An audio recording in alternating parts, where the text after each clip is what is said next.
Hey everybody, I'm CC Trubiak and welcome back to CC's Vinyl Closet.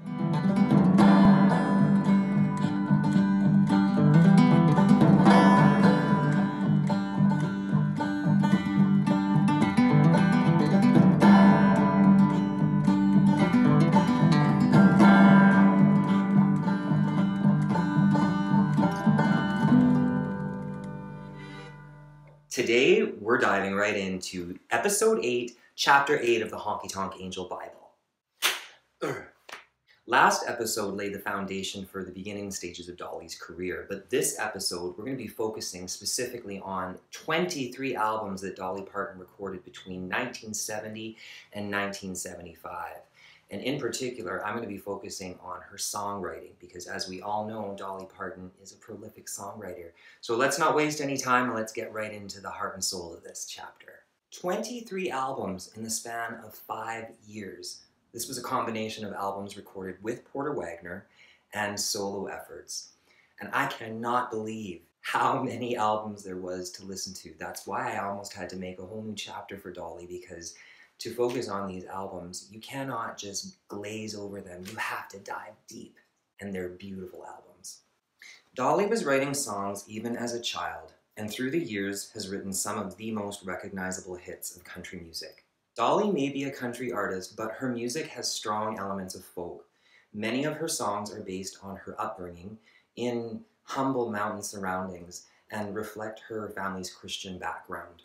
And melody is evident throughout her hits and even her lesser-known songs. I believe her years working with Porter Wagoner on his show, her songwriting developed even more.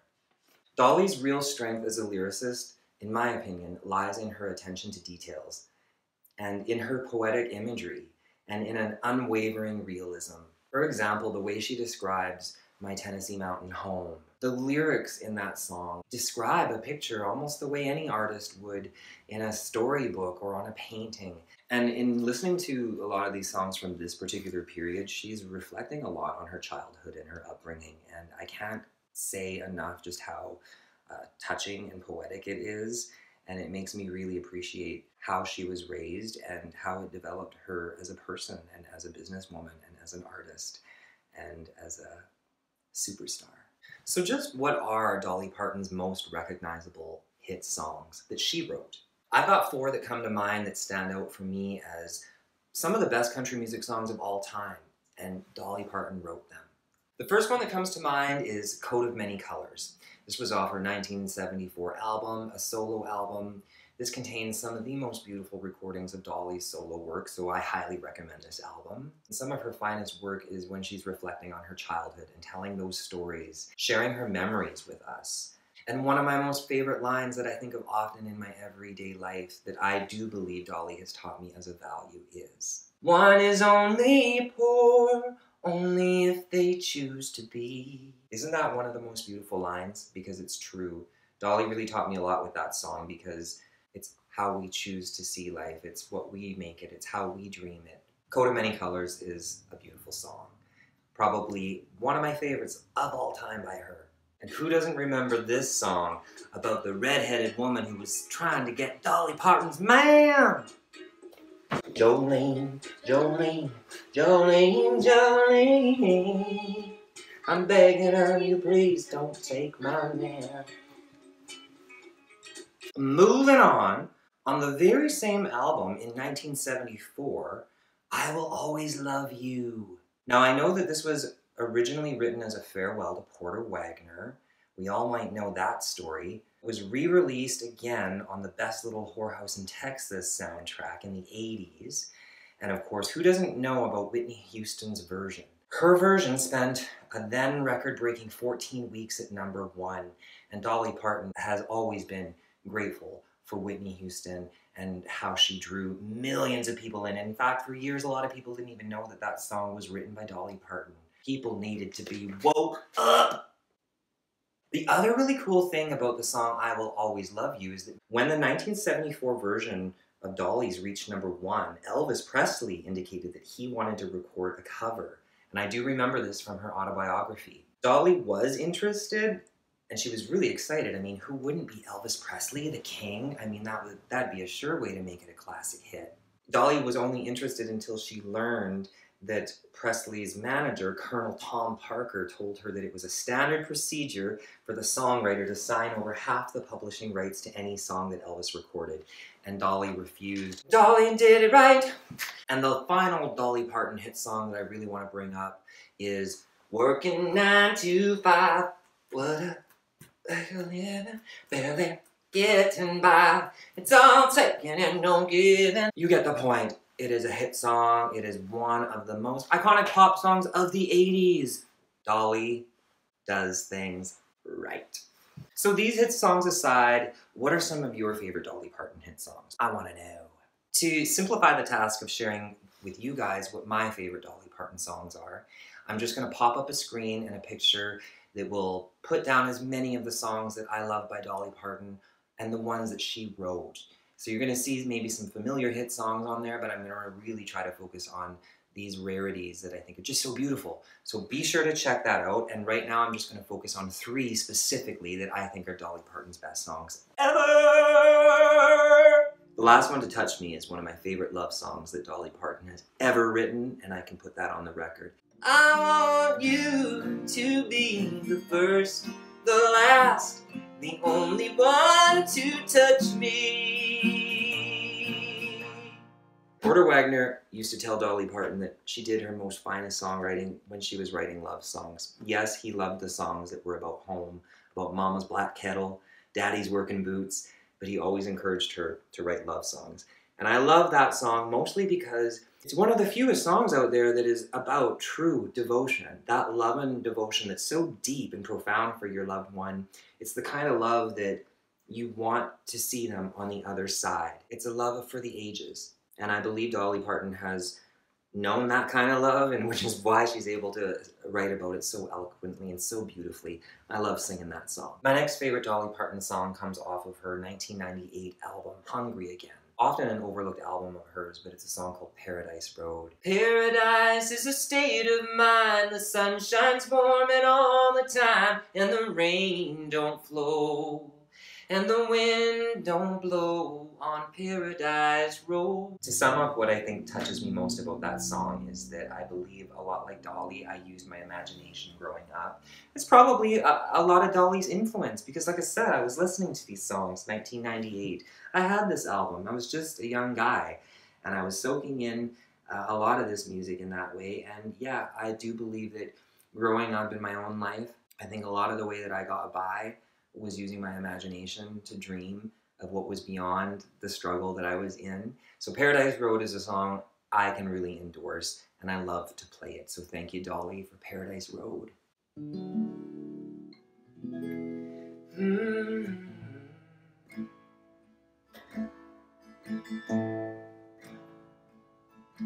It's been a long, dark night, and I've been waiting for the morning. It's been a long, hard fight, but I see a brand new day dawning.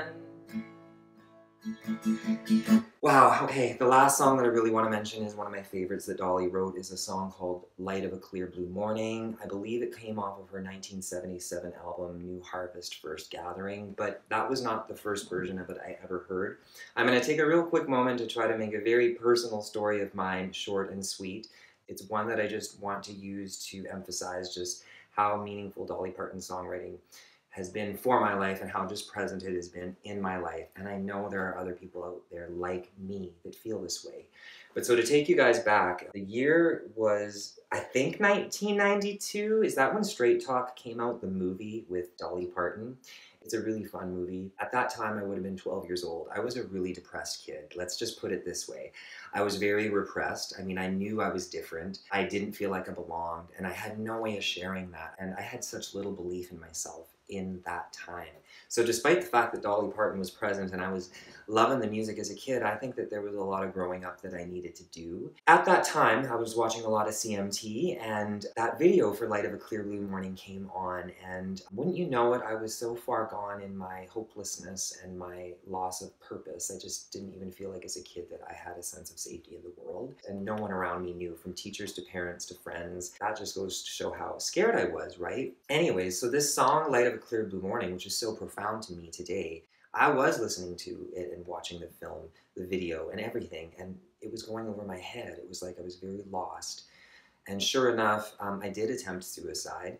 It was not successful. Obviously, I'm here today, and I've learned and lived a life of beautiful recovery and reclaiming joy and reclaiming that sense of purpose.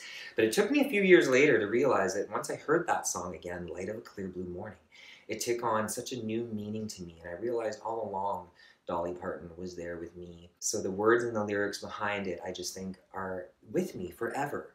And I thank you, Dolly Parton, for sharing your experience. However that song was inspired, thank you for it. And I do believe it was inspired after a dark period in your life as well, as I remember from your book. And I just think it's one of your best songs, and it's a joy to play it. And so thank you for letting me share this story with you guys. Now, I do believe that a lot of this does essentially capture how I feel about Dolly Parton as a songwriter. But I think there's a few other things that I want to touch on, particularly through this period between 1970 and 1975, regarding these 23 albums, because again, there's so much. Dolly also had success during these years with gospel and sacred music. So for example, the album Golden Streets of Glory, which came out in 1971, it was her 6th solo album. It peaked at number 22 on the Billboard charts. Sacred music is an essential part of the country field. And with this album, Dolly shows her knowledge of this. Oh, most definitely. I love the album Golden Streets of Glory.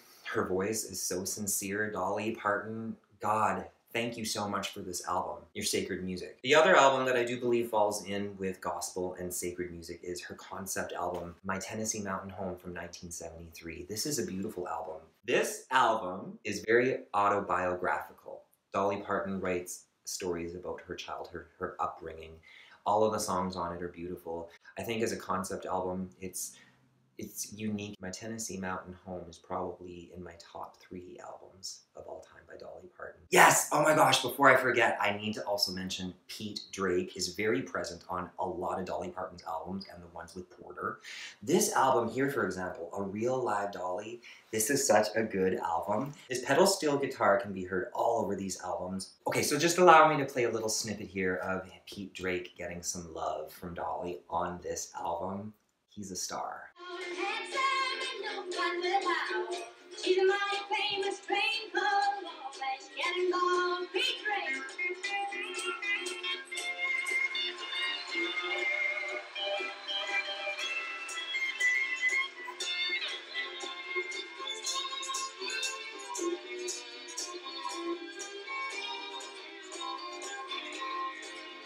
Well, she came down from I'm going to pop up a picture here as well to show you all of his presence on her albums. Again, I know there's more pedal steel players out there than him, but he is now written in my memory. Thank you, Pete Drake. Thank you very much for the musical pleasure that you've given to me. Okay, finally, last but not least, I have to introduce everybody to another vocal group, a vocal quartet that I discovered throughout my listening to all of Dolly's albums. Well, certainly the ones through this period. They are called the Nashville Edition. Anyone out there familiar with the Nashville Edition? I discovered so many things about them. So in addition to seeing the Jordanaires on these liner notes, I started seeing the Nashville Edition, particularly on Tammy Wynette's albums, and then a lot on Dolly's as well. These 4 fine folks started off as freelance singers and went on to win many awards.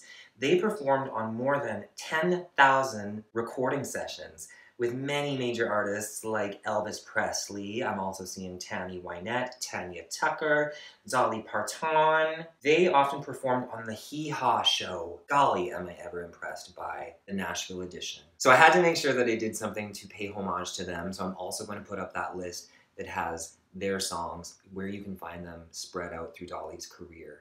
And again, thank you, Nashville Edition. Now this pretty much concludes episode 8 Thank you for tuning into all of this. I really appreciate it. I hope that you guys have enjoyed it.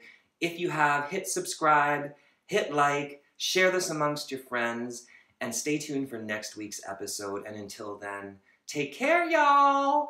Yee!